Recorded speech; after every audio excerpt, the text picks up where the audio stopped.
Hi everyone, today let's talk about PCE data, then we'll check all the usual metrics and charts, as well as my results for the day and my thoughts going into the Monday session.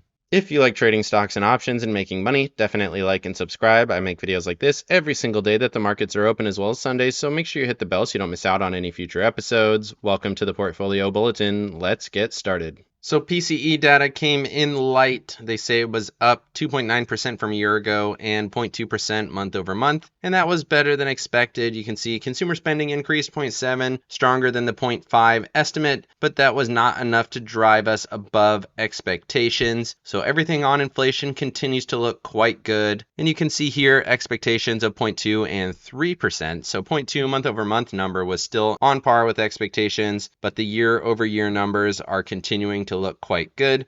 Inflation seems to be trending back towards that 2% number, and that does potentially give the Fed some opportunity for rate cuts. We'll take a look at that on the Sunday video, looking at when that potential rate cut could come and when they're currently priced in, as that'll obviously have a significant impact on markets. But for now, inflation continues to look okay. Moving over to fear and greed, absolutely nothing moved here. So 77 yesterday, 77 today. Market momentum back into an extreme greed reading. Stock price strength and breadth continue to remain in greed and continue to tick slightly lower seemingly every day. And then looking at put call options, ratio still in extreme greed. And then looking at volatility, continues to hover in the same range. Seems like it pulled back a little bit here today. We'll look at that on the VIX charts. And then bond demand continues to be in extreme greed. And then moving over to seasonality, we talked about trading day 18 was supposed to be a little bit of a perk up. NASDAQ fading. I think it did fade a little bit on the day.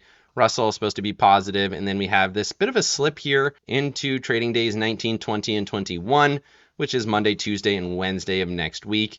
And then we roll into February, and we'll take a look at that February chart in the Sunday video. Moving over to earnings, American Express did miss on the top and bottom lines, not great there. And then Colgate-Palmolive did beat on both. And that'll wrap it up for earnings for the week. Moving over to the economic calendar, we have PCE data, like I mentioned, 0.2% on the month over month, year over year number coming in just under that 3%. Everything looks good there. Pending home sales beat massively. Personal spending beat massively like we talked about. So economic factors looking good here and inflation continuing to come down. Moving over to Max Pain, you can see we finished at 478. Max Pain moved all the way up to 484 on the day. Total options, almost 1.4 million. Finished just below that 488 call. You can see put wall 486, finished right in that range. Top of the puts was up around 490 by the time we finished out on the week. So that continued to move higher throughout the week. We didn't finish quite there, so more of a neutral finish, but it still looked pretty bullish as it adjusted throughout the week. So moderately bullish on the Max Pain finish. Moving over to the charts, starting off with the S&Ps, you can see we threw another wick to these highs from Wednesday, and then we pulled back into the middle of this range. You can see that was a doji. It is down a little bit after hours. It was down 0.13% on the day. We're still above the 55 EMA on the hourly chart, but we are below the 9 and 21 as well as VWAP. You can see momentum on the daily chart. We had been rolling up from 18 until the 25th. And now here today, we did get a slight step down on momentum. We'll see if that follows through here tomorrow. We also stepped down on RSI, still in overbought conditions. At this point, it does seem like we might see a little bit of follow through to the downside. 482.75 is my level. And then you got the 9-day moving average sitting down at 481.70. Moving over to the NASDAQ, you can see the NASDAQ did pull back on the day, a little bit more, 0.6% to the downside. Interesting, momentum rolling over just like the S&Ps on the daily chart. Did still close above my level, 421.92, and that honestly could be moved a little bit lower here to this previous low down around 421.39, so could be a little bit lower, but it's still holding at this current level. Again, momentum slightly bearish. Seems like we'll probably see a little bit more pullback on Monday if I had to guess. If that level breaks, then you're looking for 416.66. Moving over to the Dow and the Russell, you can see the Russell was flat on the day, 0.01, so basically flat, closed basically at the same level. After hours, it's down a little bit. We've been in this consolidation for 5 days now. We'll see what happens with that. Let's look at it on the hourly just for a moment. You can see similar to everything else, kind of rallied in the pre-market on that data, and then fell back into the same range there. Still holding above 195.15, but still well below 198.75. So consolidation, that is not the same thesis here as the Dow. The Dow closed on its high, a new high close for the daily for the Dow, and you can see that's all the way up at 381.03. It is down a little bit after hours, but momentum, RSI, everything still looks okay here on the Dow as it continues higher just about every single day. And you can see that here on the daily chart, pushed up like everything else, but then it didn't pull back nearly as much, and then kind of rallied into the close, so it looks a little bit stronger there. Moving over to Apple and Tesla. So Apple has rolled over a little bit. We got the 9, 21, and 55 EMAs in order to the downside. So in terms of support, you got 190.32. We did close below 193.96. So got the 144 EMA and then that 190 area in terms of support does seem to be rolling over a little bit.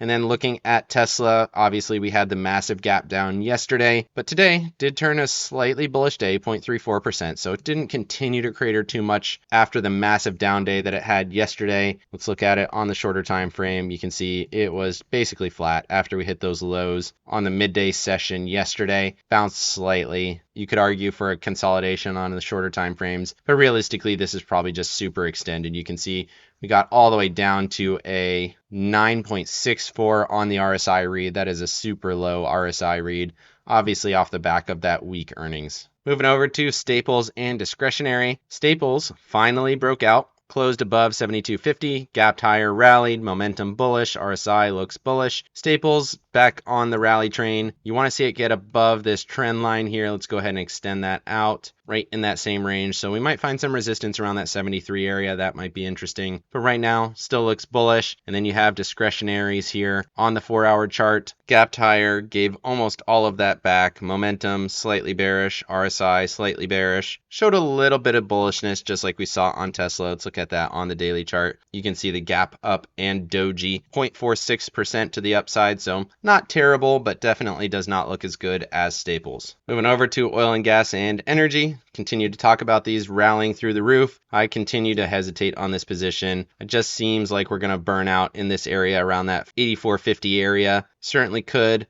And then looking at oil and gas, same reason. 35.07 seems to be resistance. That was the point where we broke down to this dip low. Momentum does look okay. If it breaks above that, that might be an opportunity on both of these. Something to watch for in the Monday session.